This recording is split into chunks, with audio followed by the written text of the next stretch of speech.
Jekk wieħed iqabbel it-talent artistiku Malti ma' dak barrani, ras imbras ħafna drabi jsib li l-livell ikun l-istess. Iżda meta niġu għal prodott finali, f'ħafna okkażjonijiet jaf ikun hemm diskrepanza.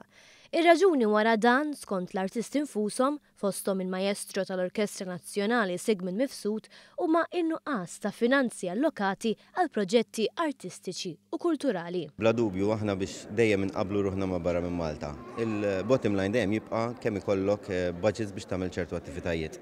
Mingħajr ċertu ammont ta' flus ma tistax tella l-prodott għal kwalità għolja.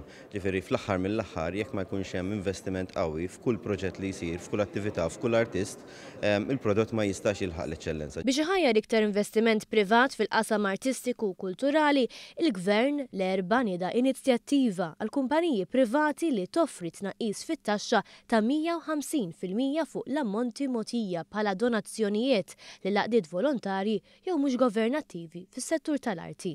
Inizjattiva deskritta mill-artisti infushom fosthom Tony Sant, id-direttur artistiku tal-Ispazju Kreattiv, bħala waħda li taġevola kemm lill-artisti u kif ukoll lin-negozji u fl-istess waqt taqadhom. Hija wkoll mod kif is-settur kreattiv anke jagħmel aktar relazzjoni naħseb jiena miftuħa ma' organizzazzjonijiet kummerċjali illi huwa fl-interess tagħhom li jaraw organizzazzjonijiet oħra mbagħad fil-qasam tal-settur kreattiv jiżviluppaw aktar biex ikun hawn ambjent ta' arti u kultura u kreattività aktar b'saħħtu f'pajjiżna. Skont Sigmund Mifsud l-inizjattiva mhux biss se tħalli impatt tanġibbli fuq l-artisti iżda se jkollha sinifikat ħafna usa. Hija inizjattiva wkoll tinġentiva l-bdil tal-mentalità.